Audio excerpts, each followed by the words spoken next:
कुछ भी कोई कॉम्प्लेक्स प्रॉब्लम आती है कि कोई भी जिसमें I have to think a lot, क्योंकि और अभी इतनी सारी मतलब everything is so convenient to us.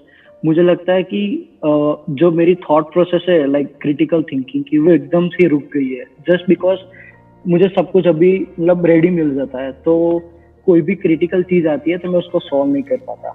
I always seek advice from someone, और कोई भी अगर एडवाइस देता है तो वो अपने एक स्टैंड पॉइंट से देता है and I always take that for granted.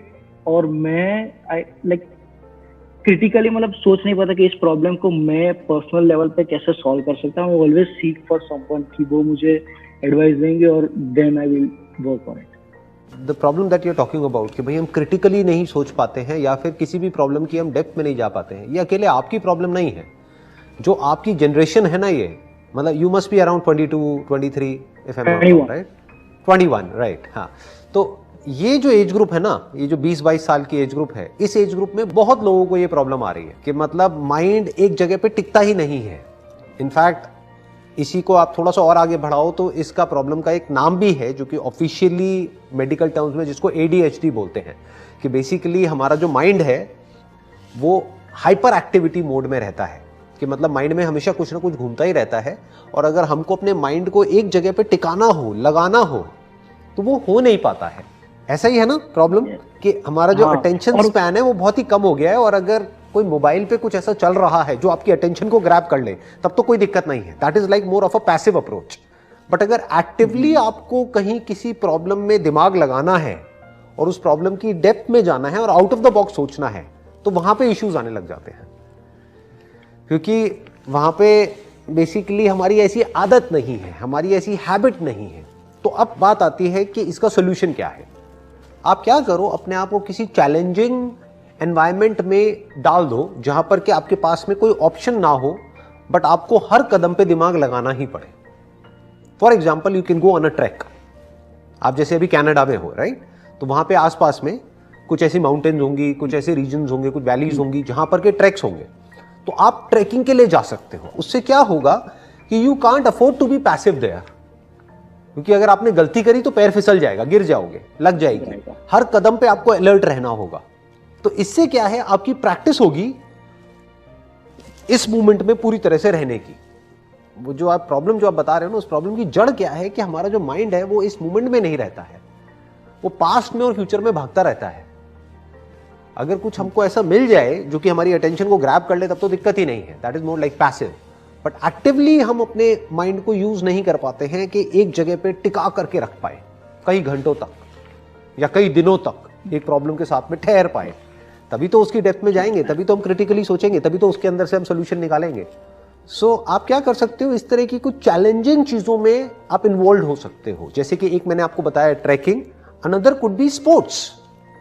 Sports is also very very good for activating the parts of your brain जो कि अभी प्रॉपरली यूज नहीं हो रहे हैं। और कुछ नहीं तो एज सिंपल एज दैट, मैं आपको एक और आइडिया देता हूं। कोई बुक है, मान लो आपने कोई बुक पढ़ी, तो उस बुक की आप एक समरी बना करके यूट्यूब पे अपलोड कर सकते हो।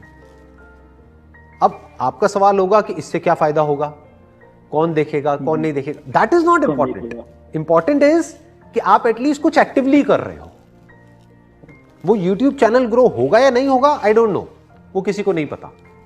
हो सकता है हो जाए, बट मैं क्या कह रहा हूं कि एटलीस्ट एक बुक को जब आप पढ़ोगे और उसको आप क्रिटिकली एनालाइज करोगे, उस बुक को कंडेंस करके उसकी एक समरी बनाओगे। मतलब मान लो वो बुक जो कि एक्चुअल में अगर उसको ऑडियो बुक में कन्वर्ट किया जाए वो 4 घंटे की है, उसको आप 5 मिनट की समरी में कन्वर्ट कर रहे हो, तो आपको दिमाग लगाना पड़ेगा ना, आपको लिखना पड़ेगा, आपको सोचना पड़ेगा, फिर आपको ये दिमाग लगाना पड़ेगा अच्छा 5 मिनट में मैं इसको कैसे बोलूं।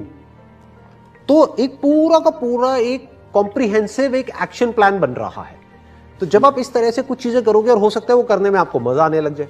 करना कुछ भी नहीं है, फ्री का चैनल है, वो आपने बनाया, अपना वहां पे अपलोड किया, और आप तो वैसे ही कनाडा में बैठे हो, तो अगर उस बुक की समरी को लोग देखने लग गए और सुनने लग गए, तो होगा क्या कि आपको डॉलर्स में पैसा आएगा ना, राइट? और कुछ नहीं तो आपकी जो क्रिटिकल जो थिंकिंग है ना, वो डेवलप होगी ability. So what I am saying is do something in which you can't afford to be passive.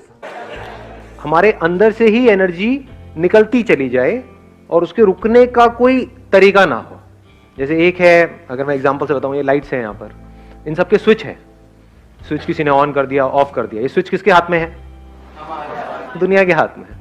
और मजे की बात क्या है, यहाँ पे एक लाइट का एक स्विच होता है, अगर आप उस लाइट की तरह हो तो आपके 100 स्विच हैं या 1000 स्विच हैं, जितने रिलेटिव्स हैं सबके हाथ में स्विच है। किसी ने भी एक स्विच दबाया, ऑफ हो गए, फिर ऑन होने के लिए क्या करते हो? मेरी वीडियोस देखते हो। सर कुछ ऐसा कर दो कि मजा आ जाए, अंदर तक सुरसुरी छूटे हमारे अंदर, तन बदन में। हाँ,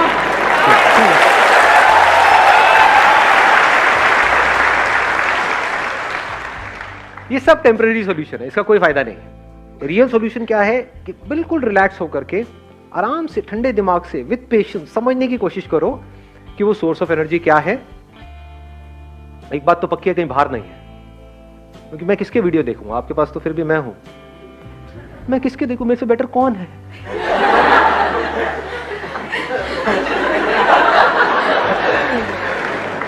मेरा जो सोर्स है वो बाहर नहीं है, ये बात तो पक्की है। तो सोर्स अंदर ही है, और अगर वो सोर्स हमको समझ आ जाए तो फिर क्या फर्क होगा? एक तो है कि हम एक ऐसी लाइट बने जिसके अनलिमिटेड स्विचेस हैं और वो दुनिया के हाथ में है। ऑफ हो गए, फिर वापस से थोड़ी देर में ऑन हो गए, फिर ऑफ हो गए, फिर ऑन हो गए। एक तो ये तरीका है जीने का। एक है जस्ट लाइक सन, उसका कोई स्विच है क्या? उसको ऑफ करने का कोई तरीका है? कोई तरीका नहीं है। अब आपको एक बहुत मजेदार बात बताऊंगा, जो I am not too sure आप कितना उसको डीपली समझ पाओगे, बट हो सके तो समझने की कोशिश करना। आपको सूरज बनना नहीं है, आप सब सूरज ही हो।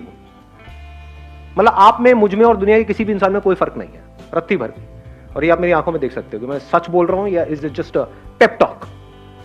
You understand what a pep talk is? Pep talk means कि भाई कोई बंदा परेशान है, उसको बोल रहे हैं नहीं नहीं सब ठीक हो जाएगा, सब ठीक हो जाएगा, जबकि हम खुद उस सिचुएशन में होंगे तो हमारी लगी बड़ी होगी। हाँ है, तो this is just a pep talk. किसी को बोलने के लिए कि कोई मर गया है, नहीं नहीं सब ठीक हो जाएगा, जो आया है वो जाएगा, तू जाने के लिए तैयार है? नहीं नहीं, it's not a pep talk. बहुत ही डीपर लेवल से आपको कुछ बोल रहा हूं, हो सके तो इस बात को अपने अंदर तक जाने दो। आपको सूरज बनना नहीं है, सूरज के जैसा बनना नहीं है, आप वो ही हो। अनलिमिटेड आपके अंदर एनर्जी भरी पड़ी है, अनलिमिटेड पोटेंशियल है, इन्फिनिट पॉसिबिलिटीज हैं, लेकिन सिर्फ अपने थॉट के लेवल पे आप छोटे होते चले जा रहे हो। एज किड्स आप सब में कितनी एनर्जी थी या नहीं थी? बहुत थी। कुछ फर्क पड़ता था? कभी किसी से लड़ाई हो गई, झगड़ा हो गया, ये हो गया, वो हो गया, मतलब चलते ही चले जाते थे। घर वाले इतना कहते थे मत तोड़ना मत तोड़ना, नहीं तोड़ ही देते थे। नहीं सुनते थे किसी की? ना जी, मतलब कमाल की एनर्जी थी। तो अब वो क्या है ऐसा जो हमारी एनर्जी को खींच लेता है? मजे की बात क्या है, वो हम सबको पता है।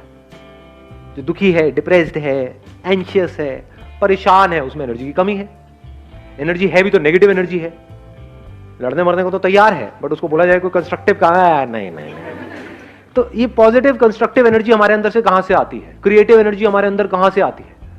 जब माइंड पूरी तरह से रिलैक्स्ड होता है, माइंड पूरी तरह से एक जगह पर लगा हुआ होता है, उसमें हजार चीजें नहीं घूम रही होती है। नहीं तो हमारी ब्रेन की ऐसी हालत हो जाती है जैसे कोई कंप्यूटर हैंग हुआ पड़ा है। मोबाइल में आपने एप्स बहुत सारी डाउनलोड कर ली है, तो भैया अब टाइम आ गया फैक्ट्री सेटिंग्स को समझने का। समझे? बच्चे फैक्ट्री सेटिंग्स पे हैं, इसीलिए उनमें पूरी एनर्जी है। और इसका सोल्यूशन क्या है? अब आपको वापस से बच्चे के जैसा बनना है, इस दुनिया के बावजूद। ये दुनिया जो बड़ों की दुनिया है, बड़े मतलब महामूर्ख, जो अपने आप को बड़ा समझते हैं। शरीर बड़ा हो गया है, ऐसे भी ऐसे भी चारों तरफ से फैले पड़े हैं। मैच्योरिटी लेवल 0 है। बच्चों में फिर भी मैच्योरिटी होती है। बच्चों को पता है कि कहीं कुछ इंटरेस्टिंग हो रहा है तो हाँ फिर भी सुन लो, समझ लो, ये कर लो। बड़ों में ढेले की नहीं। तो real maturity is when we are eager to learn, when we are open to learn. पूरी तरह से हम अलर्ट हैं, अवेयर है हर मूवमेंट में, कुछ नया सीखने के लिए, कुछ नया करने के लिए। अब रुक जाओ, अब बीच में मत बोलना। सुन रहे हो मैं क्या कह रहा हूँ? सुनना इज इंपॉर्टेंट, बोलना इज नॉट इंपॉर्टेंट। आपके अगर 1000 क्वेश्चंस हैं, अगर उन सबके भी मैंने जवाब दे दिया ना, हर एक के 1000, लाखों नए क्वेश्चंस खड़े हो जाएंगे। समझने की कोशिश करूँ कहाँ से क्या बोल रहा हूँ। जब भी हम परेशान होते हैं हमारी एनर्जी कम होती है, जब हम परेशान नहीं होते हमारी एनर्जी अच्छी होती है, कमाल की होती है। तो अब देखो हम दुखी क्यों होते हैं? It is so simple. Number 1, हमको जो चीजें चाहिए सरवाइव करने के लिए और वो हमारे पास में नहीं होती है तो हम दुखी होते हैं। वो चीजें कहां से आती है? पैसे से। तो पैसे की वजह से हम दुखी होते हैं? डेफिनेटली होते हैं। कभी ये मत कह देना कि नहीं होते हैं। फंस जाओगे, उल्टे सीधे चक्रों में पड़ जाओगे, उल्टे सीधे बाबाओं के पास जाकर के धक्के खाओगे, उल्टी सीधे तरह की मेडिटेशंस करोगे। मेरा माइंड स्टेबल क्यों नहीं रहता है? भैया तेरी जेब में पैसा नहीं है, पहले पैसा कमा जाएगा। इट इज सो ऑब्वियस, समझ गए? तो सबसे पहला स्टेप क्या है? आपके पास एटलीस्ट इतना पैसा होना चाहिए कि आपको अपने सर्वाइवल की टेंशन ना हो। इसमें कौन आपको बताएगा? मैं बताऊंगा? कोई और बताएगा? वो आपको खुद ही फिगर आउट करना है कि आपकी जो पर्सनालिटी है उसके हिसाब से क्या आप कर सकते हो जहां से एटलीस्ट आप फाइनेंशियली इंडिपेंडेंट हो जाओ। This is one. दूसरा, हम दुखी कब होते हैं? जब हम जितना कमा रहे होते हैं उससे ज्यादा हमारे खर्चे होते हैं।